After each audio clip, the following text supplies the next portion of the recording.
This morning we are going to talk about the final one of the 5 hindrances, and that is the hindrance of... Hang on. What is it? I'm not sure. Is it this? No, are you sure? The hindrance of doubt. Okay. Now, doubt is an interesting one because doubt is not always a bad thing. For example, when the people of Kalama came to the Buddha and said, Bhante, all of these different teachers come here and they all teach us something different, and we're confused and we're doubtful and we don't know what's right and what's wrong. And the Buddha said to them, you are doubting about a doubtful matter. Right? He didn't say to them, don't have any doubts. He didn't say it's wrong for you to doubt. It's appropriate in that context to doubt. And I mean, we can sympathize with them. I mean, it must have been terrible. The information overload they were suffering in those days must have been hard for them to deal with, right? Luckily, we've managed to solve that problem today. Or have we? Anyway, so it's appropriate to doubt, and when you hear different people saying different things, then it's appropriate to hold them in suspension and to be not sure. And one of the sure signs of a fool is that they always know what's what, and they always know what's right and what's wrong. And a wise person has plenty of doubts, and they have plenty of doubts about things that they don't know about. So, how are we to know the difference? What kind of doubt is appropriate, or in what circumstances, and what kinds of doubt are not appropriate and in what circumstances? Well,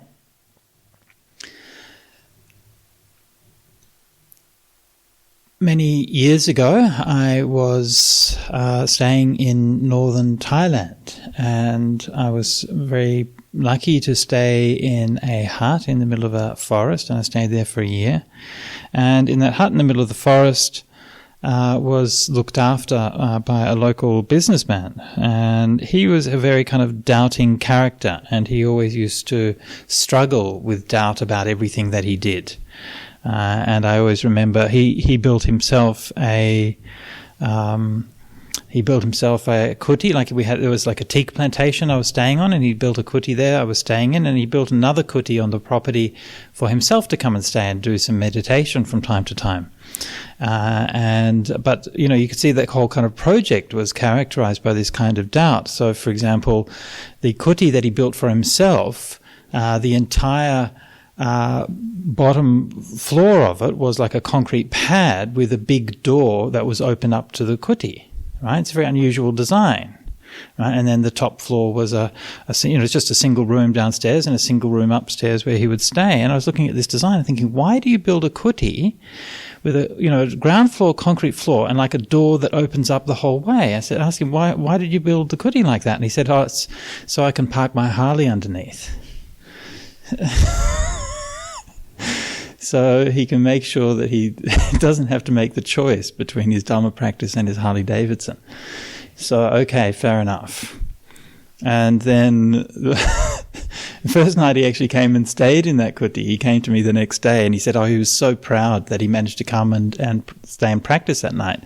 And I said, why is that? And he said, because last night, he said last night it was such a struggle to come and to this kuti and meditate. It was one of the hardest decisions he's ever had to make because Man U was playing Liverpool.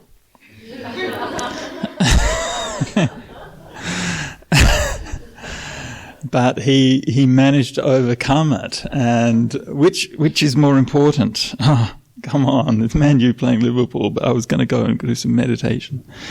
So that was like a big struggle for him. So his life, he had a lot of these kinds of issues. And I remember once we drove somewhere, drove to Chiang Mai, and we were on our way back.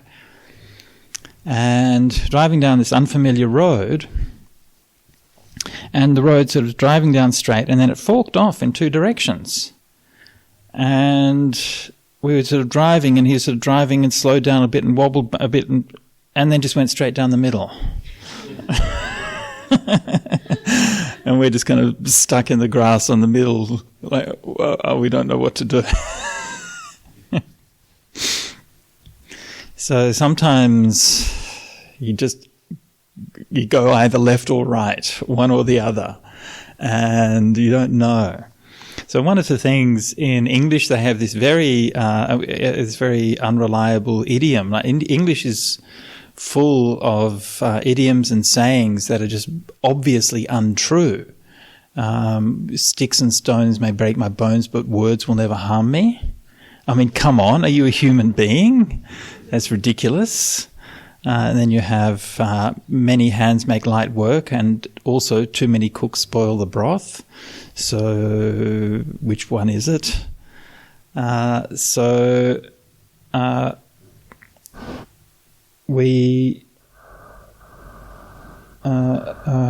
forgot my place. Now I'm doubting. Where was I? Where we were doubting. Oh, that's right.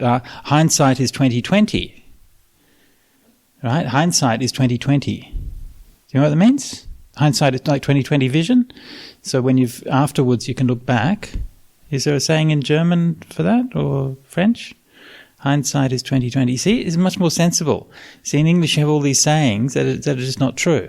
So I say hindsight is 20/20. Okay? Right? It means after you don't know before you make a decision how it's going to turn out, but afterwards you know, right? But that's completely ridiculous. Of course you don't know afterwards, because after you've made a decision, all you know is what the outcome of that decision was. You don't know what would have happened if you'd made the other decision. Yeah? That's the problem.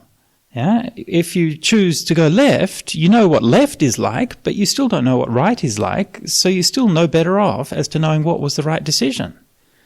So even after you've made the decision, you never know if it was the right one. Yeah?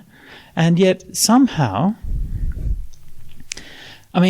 we are put into this very weird world, right? We grow up, we're born into this world as kids, okay? Here we are, we're babies, we grow up, we're like, hello, where am I? What am I doing here?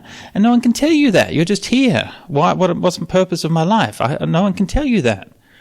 Okay, go to school. Okay, fine. Okay, we're learning maths now. Oh, are we? What's maths? Okay, 1 + 1 = 2. Why am I learning this? No one's going to tell you why it'll be useful for you. You have to learn it. Okay. And then you have to spend the next 10 years of your life learning this stuff. All right. I'll sort of take it on faith. People kind of know what they're doing. And then you finish school and you've been told all your life, you do this and you do that. And then you go to university and you're like, okay, do what you like. What do you want to do? And you're like, what do I want to do? I've got no idea. Why is this? It's completely crazy. We expect kids who are like 17 or something to be able to know what they want to do for the rest of their life. It's nuts.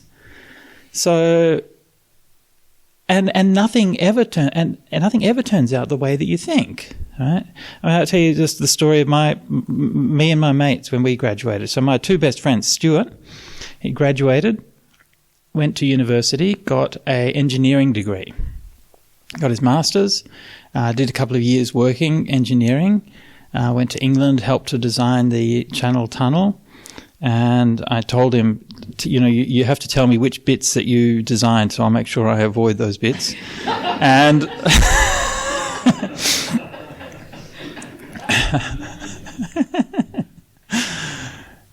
when he got back from England, I said, how was your stay in England? What did you do? He said, well, it was falling asleep on public transport.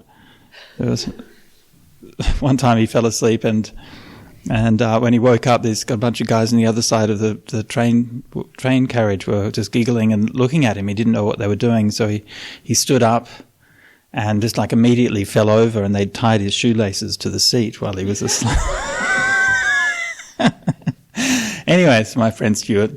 So he got back to Australia and he enrolled to do a law degree. And I'm like, why are you doing law? He said, because I don't like engineering. I'm like, do you like law? No. So that's one way of doing it. My other friend, Gary, he fell in love when he's just out of high school, got married and started having babies. So he didn't go to university. He had to go and start working to earn money for his family. And we're like, he's like 17, a 17-year-old bride. And we're like, dude, this is like, what are you doing? Right? And he got a job working as a bank teller. And this is terrible for him, because he's like a really kind of sporty, outdoorsy character. And he loves doing kind of adventurous things and so on. And there he is working at the most kind of boring job in a bank that you could possibly imagine, with a wife and a kid at 17. I mean, this is not going to end well. Yeah? I met him a few years ago. He was still happily married to his wife with a big family, and he quit his bank job years ago, and now he works doing underwater photography and teaching scuba diving. So that's how it turned out for him. Stuart's still a lawyer. So what do you do? How do you choose? We don't teach people how to choose things, and yet we expect them to choose how to live their life. And we just stumble through it. I didn't know what to do, so I went to university and I thought I'd do some philosophy. I thought maybe I'll learn what I want. So I did that for a couple of years, and then I thought, what I want is to drop out and go play rock and roll. So that's what I did. So how do we know what our choices are and where they're going to lead us? We don't. Yeah? And yet we have to make them anyway.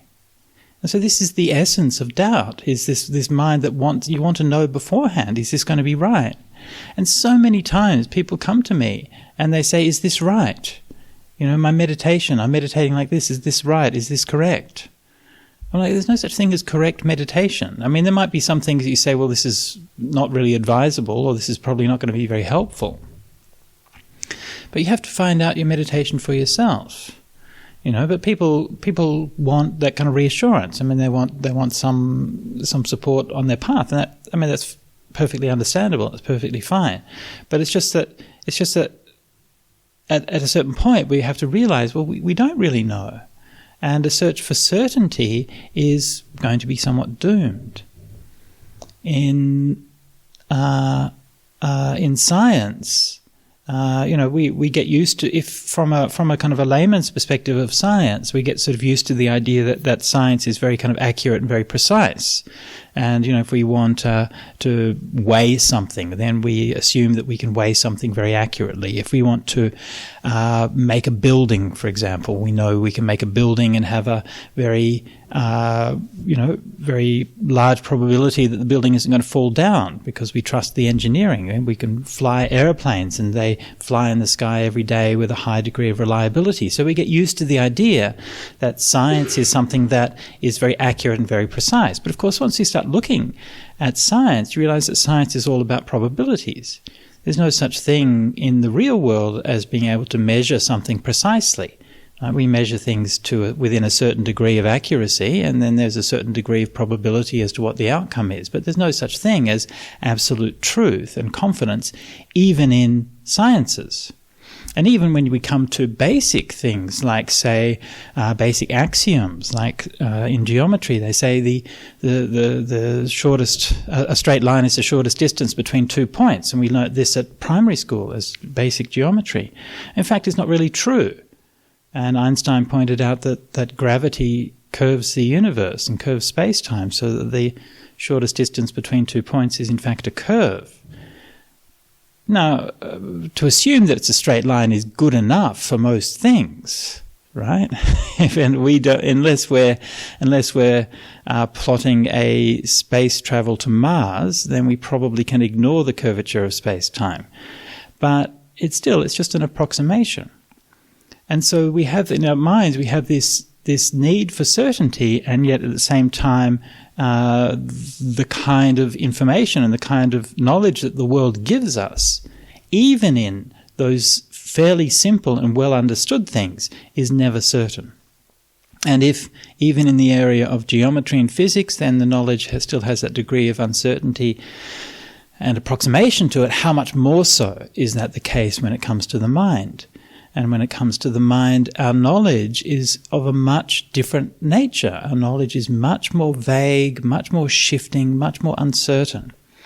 And when we come to the Dhamma in particular, and to early Buddhist teachings in particular, then it's easy to get overwhelmed by what I think is like a false sense of confidence in what the teachings are saying. And of course, I believe that there's something that's deeply true in what the Buddha's teachings are saying. At the same time, we can't help but notice that when it comes to, say, interpretations of particular teachings, that there are many different interpretations. And the problem that the Kalamas raised to the Buddha hasn't gone away. Even if you're a Buddhist, there's still lots of different interpretations. Even if you're a Theravada Buddhist, there's lots of different interpretations. Even if you follow early Buddhist teachings and just want to read what's in the suttas, then there's still lots of different interpretations. Right? So you don't kind of eliminate doubt in this way. And when I was in Sri Lanka earlier in the year, there was a group of people there who they're having problems in Sri Lanka these days because there is a lot of sort of cultish and conspiratorial movements who are sort of proposing these very kind of wacky kind of teachings and things like that. So some of them teach things like that anicca doesn't mean impermanence, or they teach things like that the Buddha was really born in Sri Lanka, and so on and so forth. So this is kind of nutty ideas which gain quite a lot of credence because people don't have much education as to the facts. And so, people in the government and elsewhere have become concerned by this, and they've been trying to sort of counter it. But one of the ways that they've tried to counter it is by saying, well, what we need is like one authoritative version of the scripture. Like if we can fix the Pali Canon and make one version of it that everyone agrees on, then that'll solve the problem. We can just refer to that. And I'm like, no, that is not going to work, right? This is just this fundamentalist idea that you can somehow fix knowledge. Not only will it fail, but it's a completely misguided venture. Spiritual practice doesn't come from a sense of certainty as to what the facts are. It's not from whether you're correct or incorrect. Sure, there are some ways of being incorrect that are going to harm your spiritual practice. Yeah, of course, right? If you believe that, hunting elephants in your spare time is no obstacle to meditation practice, well, you're probably mistaken and you should stop doing that, right? So there are certain things that you should stop doing. But on the other hand, within the spectrum of what is Dhamma, then there are many different approaches to things, and it's not always the case that things are right or wrong. And this is not just something that I'm saying from the perspective of 2,500 years of Buddhist tradition. It's something we find within the suttas themselves, and there are multiple occasions within the suttas where the monks will be sitting around and discussing a particular verse or a particular passage, and they'll all give their different interpretations on that. Or for example, another case where somebody went round to ask about meditation, how they should meditate from different teachers, and then they asked Venerable Sariputta, and then Sariputta gives a really kind of long and complicated answer, and then he asked Venerable Ananda, and he gave this kind of nice verse or something like that, and he went to Mahakassapa, and I can't remember what Kassapa did. He probably just grunted at him and scowled, and then he comes back to the Buddha and says, well, these people are teaching me different things. And the Buddha said, well, they're all teaching about how they attained Nibbana. By the way, I was joking about Mahakassapa grunting and scowling. I don't really think he was like that, but that's the kind of the impression that you get in the traditions sometimes. And he's saying, and then this is where he used the very famous simile of the blind men and the elephant. So if you have an elephant and some blind men are coming up to it, and one will feel the leg and say, this is a pillar. One will feel the ear and say, oh, it's a fan. One will feel the trunk and say, this is a hose or something like that. You'd think, to be honest, that they'd probably be able to smell that it was an elephant. But anyway, let's just, for the sake of the story, let's just assume that that's what happened. And so the Buddha is saying, well, actually, each of them is right in their own way, but they're all telling you a part of the truth or a perspective on the truth. Now, so what does that mean for us, and what does that mean for when we're meditating? Well, partly what it really means is, what do you want? That's the decisive factor. The decisive factor is not, is this correct or is this not correct? The decisive factor is, what do you want? Okay? So if there's an elephant, and if what you want is to not be crushed by the elephant's feet, then it probably doesn't really matter which part of the elephant that you touch. As long as you know that it's an elephant, then you can stay out of its way. That's the point. Right? On the other hand, if what you want to do is maybe harness the elephant and put it to work hauling logs, not that I endorse such behavior, I don't think we should be using elephants for that, just for the record, but if you were, then your approach to the elephant would be different. So this is the thing. In Buddhism, knowledge is pragmatic. And in that respect, I believe that the Dhamma is also the same as in science. So in science, if I'm, let's say I am in the Indian Space Agency and we are building a rocket to go to Mars, all right? Did everybody know that? Did you know that the Indians sent a rocket to Mars? Yes? Some people know that? Did everyone know that? Yes, some people don't know that. I find it extraordinary. The Indians a few years ago made a rocket and sent it to Mars and they just sort of flew by Mars and they did some testing and things like that.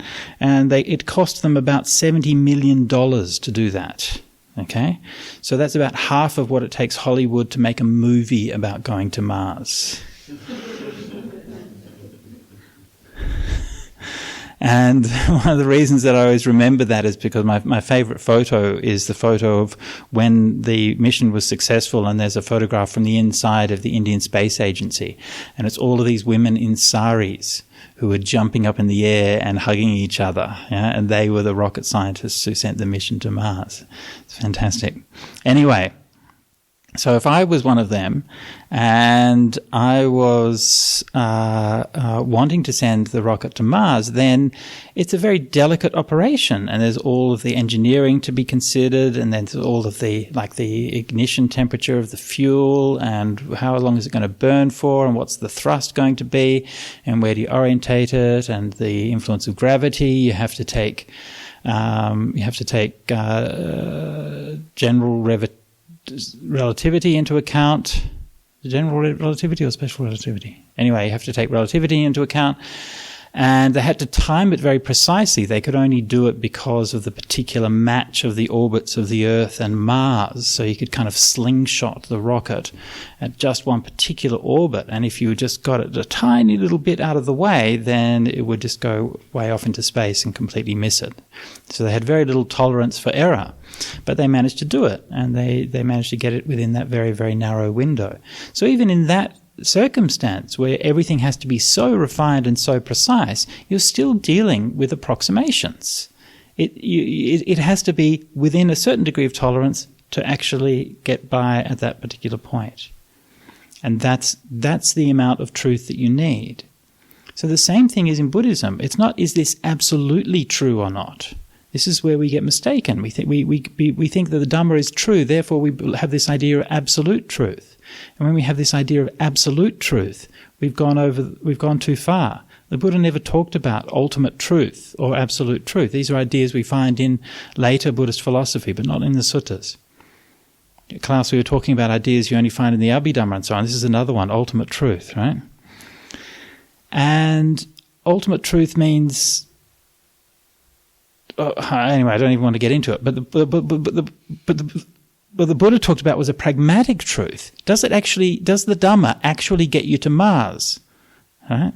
Or more likely, does it help you to let go of suffering? That's how much truth you need. Right? And actually you need even less truth than that. You don't need all of the truth. You don't even need to know, will this help me let go of suffering? Will this help me to let go of this suffering or of this attachment? Right? This thing in my mind now is causing me to suffer. How much knowledge do I need to know to help me let go of this thing? That's how much we need. Yeah. And again, just like science, right? A scientist who's going to send a rocket to Mars doesn't need to master everything about the science that's getting to Mars. They have a particular job, and the particular job of that particular scientist or that particular engineer is to work out what pressure on this nozzle is going to be necessary to open that in order to send the fuel down that line at the appropriate speed. That's the problem that they need to solve. So the number one way to overcome doubt is to limit the scope of the problem. We don't need to solve everything. We don't need to figure everything out. Just what's in front of us. Yeah? And if you're doubting, is this the right way of practicing? Is this what I should be doing? Maybe I should be doing. Then just ask yourself, where am I suffering? What's the suffering that's actually I'm creating now? And where is the attachment that's leading to that suffering? The Dhamma that you need right then is the Dhamma that can help you to address that suffering. And when you do that, and you see that Dhamma work to address that suffering, that gives you the confidence. Again, just like in science or just like in engineering, you have the proposal, you build the thing, it gets to Mars. That's what tells you that you got your sums right. Yeah? When you meditate and you let go of that suffering, that's how you know. That's how you overcome doubt. So if you find yourself being plagued by doubt a lot, then there's really kind of two extremes here. The most obvious one is if you find yourself being plagued by doubt a lot, constantly worrying, double guessing yourself and these kinds of things, then reduce your scope, consciously reduce your scope. Don't deny those doubts, because it's not wrong to doubt. It's just wrong to let yourself get led astray by doubts. And just say to yourself, what is the problem I need to deal with right now? What's the most urgent thing within the scope of what I can achieve? Not anything that's too big or too grandiose. Choose something that's as small and as limited and specific as possible and deal with that. And when you've dealt with that, draw a line underneath it and then deal with the next thing. Draw a line underneath it and then deal with the next thing. So set yourself small, achievable goals and then review those goals as you go. And then that will train your mind not to get lost into doubt. Yeah. So I said there were two extremes. The most obvious extreme is being caught up in having too many doubts. But then the other extreme is when you have no doubts at all.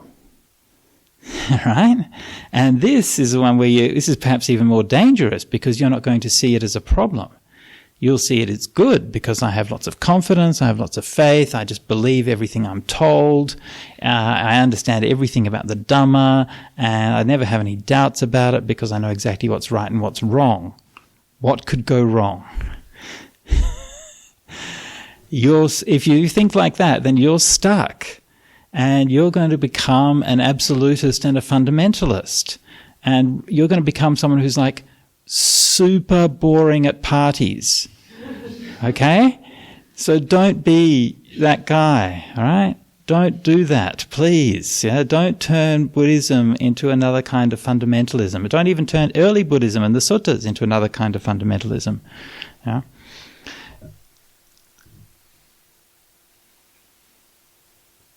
Doubt is a natural and a normal part of a spiritual path. Yeah?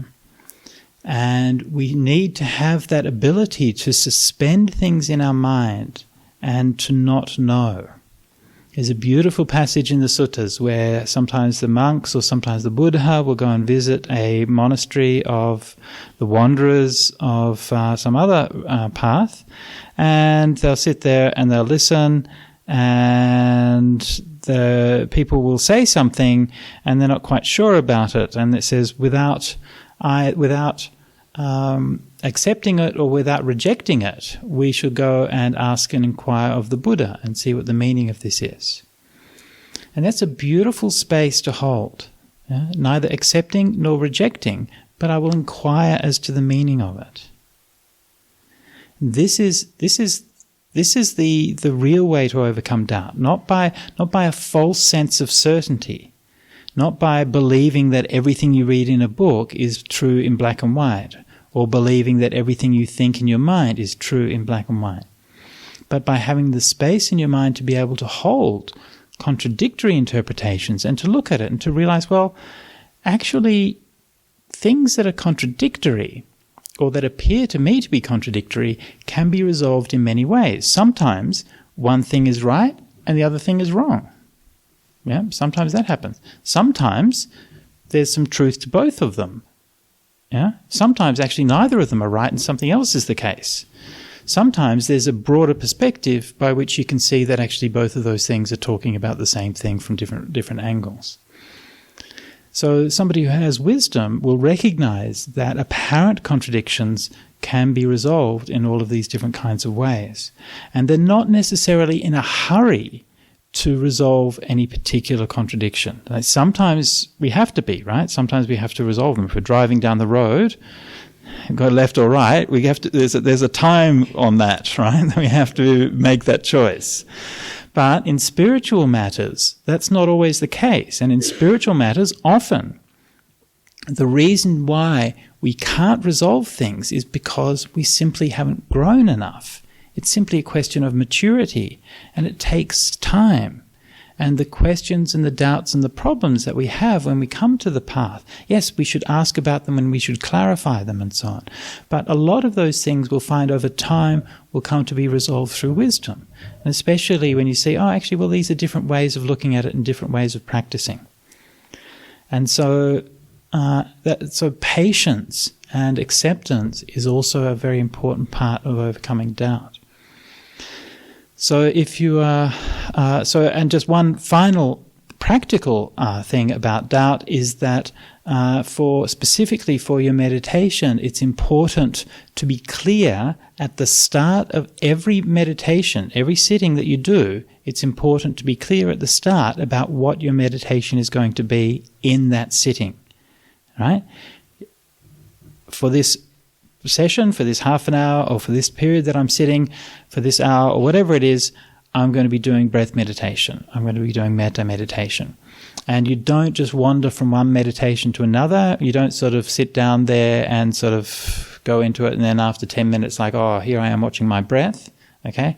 Be clear about it right from the beginning. And if you find yourself drifting from one meditation to another, stop yourself.